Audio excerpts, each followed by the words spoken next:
So, ay may nag-comment. Mayaman pala, parents ni Rosmar. So, ayan guys, before, nung kasal namin ni Nathan, binigyan nila kami ng 1M. So, yung mga tao, panay sasabihin na, paano sila magkakapera? Karinderya lang naman yung, nila, business nila, ganyan-ganyan. So, alam nyo ba guys, yung karinderya na tinutukoy na yun, ay yun yung nagpaaral sa amin, nakapagpatapos sa amin hanggang college, sa aming mga magkakapatid, na ako sa FEU, di ba? Medical course pa, medtech. Kapatid ko accountancy sa UST. Accountant siya. So, ayan guys. Tatlo kaming FEU, isang UST. So, nakakaloka lang, di ba? Na ang dami kasing parang nagda-downgrade sa mga parents ko before na yung sabi na ganito. Kasi super simple lang talaga nila. Kung makikita nyo sila sa daan, masaya na sila nagko-quantum, naglalaro. Buhat-buhat si token. Yun yung kayamanan nila. Tapos, ayun. Kahit dati before, nagsasasakyan kami, pero mas parang easy kasi na mag-tricycle, mag-commute, ganun sila mama at papa. Hanggang ngayon, parang hindi nila ina-adapt. Sabi ko nga, putik, tumatanda na kayo.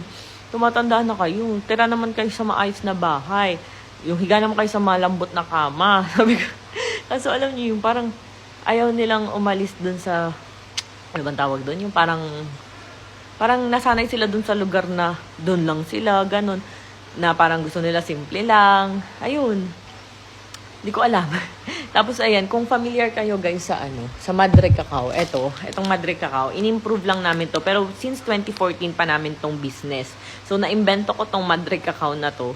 Ayan, naimbento ko. Sa totoo lang nung una, pang aso talaga siya. Pero pwede rin siya sa tao syempre. Pero ang target market ko nun is aso. So nag-share ako nun sa FB, 200 groups per day nung third year college ata ako nun.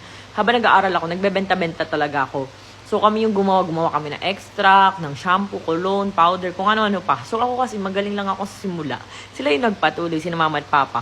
Kaya until now, yung kita sa Rosmar, Mysterious Madre Cacao products like itong sabon, sa mga shampoo, sa kanila rin napupunta. Kasi parang, alam mo yun, ako ngayon naka-invento, way back 2014, pero hindi ko siya kayang i-manage or hindi ko siya kayang fokusan, which is sila, pinafokusan talaga nila hanggang ngayon, itong products na to. So, ito nga pala, 49 pesos lang. Kung meron mga galisang aso at pusa nyo, kuto, or kung sa tao, kuto, lisa, mga katikati ng mga anak nyo, buni, hadhad, korikong, kung ano-ano man, ito, gamitin nyo to 49 pesos lang.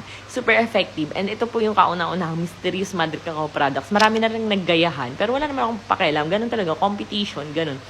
So, super lakas talaga ng products na to kasi super effective talaga. Pwede to sa tao at hayop. So, FDA approved po siya. Ayan, check out nyo na lang. So, ayan. Kuripot. Hindi man sila kuripot. Mapagbigay nga. Kumbaga parang low-key lang, ganun. Low